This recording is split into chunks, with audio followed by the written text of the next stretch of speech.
Hi guys, for today's video, magluluto ako ngayon ng beef bokari. Ito, hinanda ko ng aking sibuyas, carrot, siling haba, bawang, kukulang tayo dito ng konti, at tomato paste. Ginita ko lang sa mainit na mantika itong aking mga sibuyas.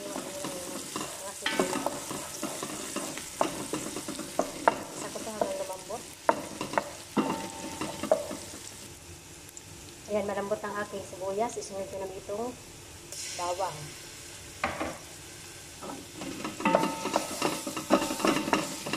Igisa ko siya hanggang mag-light para lumabas ang kanyang amoy. Para lumabas ang kanyang aroma. So, ayan na guys. Medyo brown ang aking bawang. Sunod ko naman itong tomato paste. Sa kutsara yan guys. Ito yung halawin ko dito.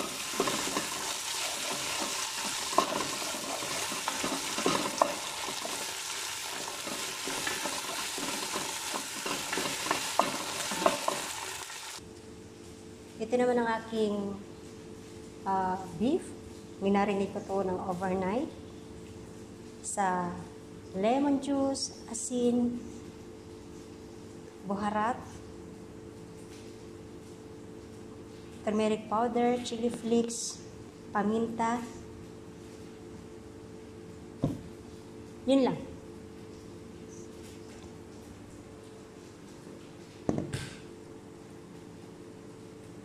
Pagkatapos kong i-marinate ito guys, inilagay ko na ito sa ref para hindi siya masira.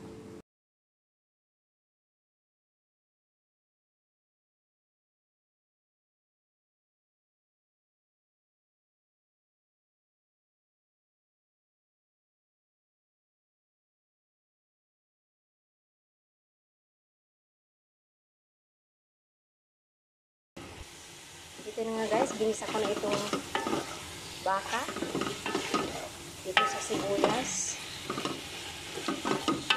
Ayan, halo-haloyin ko siya para nababas ang kanyang tas.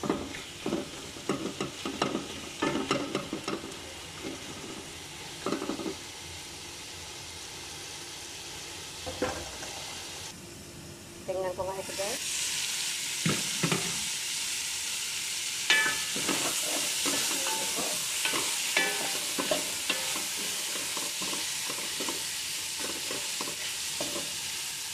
Ng tubig.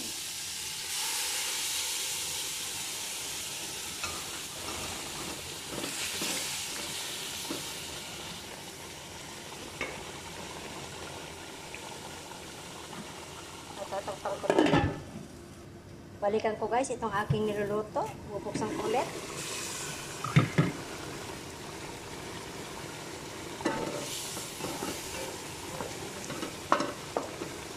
Ayan, itimplahan ko na siya ngayon. Lagyan ko siya ng asin. Isang kutsara.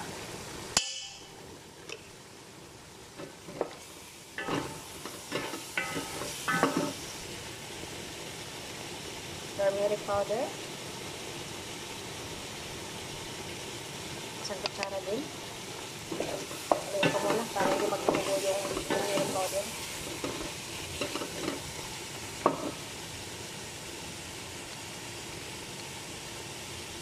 Paminta, kalahating kutsarita.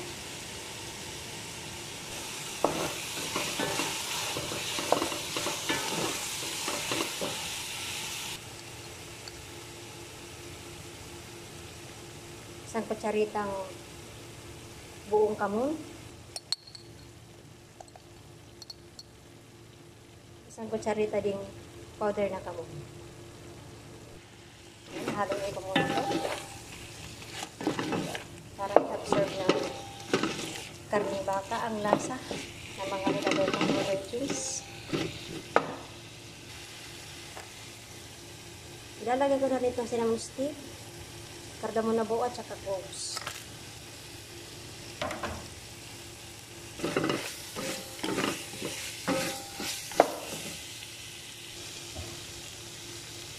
Nalagay ko na rin itong carrots. Ayun, nakalagay ko na to.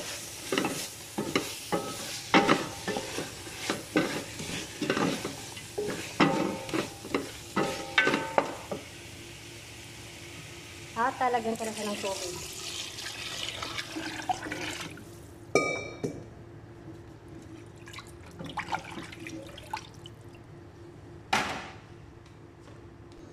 So ito guys, kumukulo na. Tatakpan ko muna siya ng aluminum foil. Bago ko siya takpan ito, kanyang para mabilis siyang lumambot. Hindi makakalabas ng singaw niya. Ayan na guys, kumukulo na yung aking pinakukulo ang laham. Talagyan ko na siya ng aluminum foil. Takip niya. Lagyan ko muna siya ng aluminum foil bago ko itakip itong takip niya para hindi lumabas ang singaw at mabilis siyang lumambot. Lagyan ko dito sa gilid.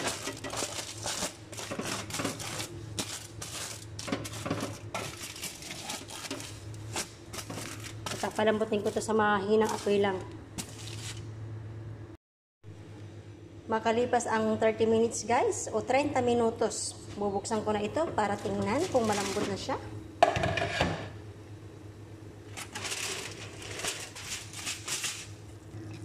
Tingnan natin.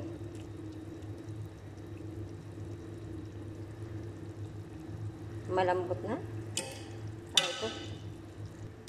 Ayan guys, kumuha ko ng isa. Titingnan ko malambot na. Ayan. So, malambot na nga guys. Babalik ko to sa loob.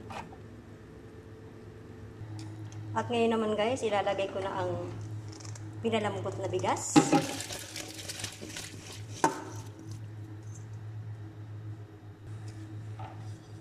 Ayan, ihahalo ko siya.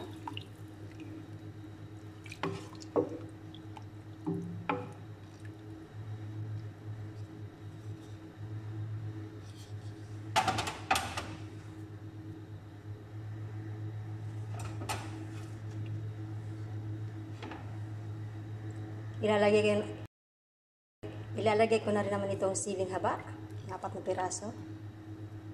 Ayan. Okay na guys, kumukulo na yung tubig.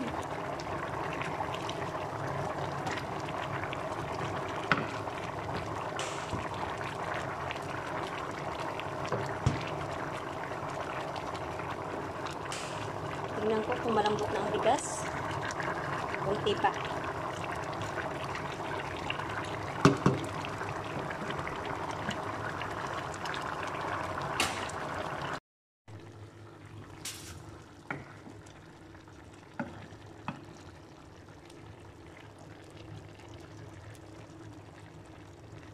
Ayan, malambot na guys ang kanin, pero marami pa siyang tubig, kaya sasalain ko to sa strainer para humiwalay ang tubig sa kanin at hindi malata ang kanin.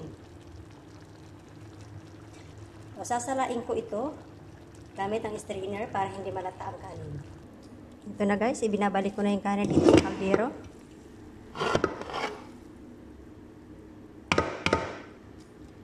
Lalagyan ko naman ito ng butter dito sa ibabaw.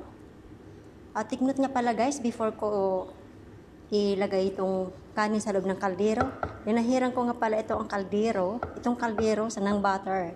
Yan, katulad itong ginagawa ko ngayon. Para hindi dumikit yung kanin sa kaldero kapag ibinuhos ko ito sa isang lalagyan.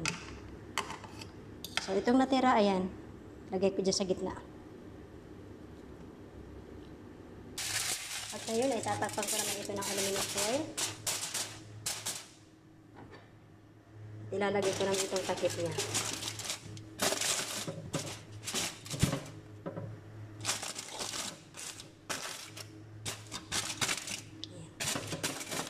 Pinapainit ko itong kanin sa mahinang apoy. Tingnan ko na to guys kung luto na. Mainit.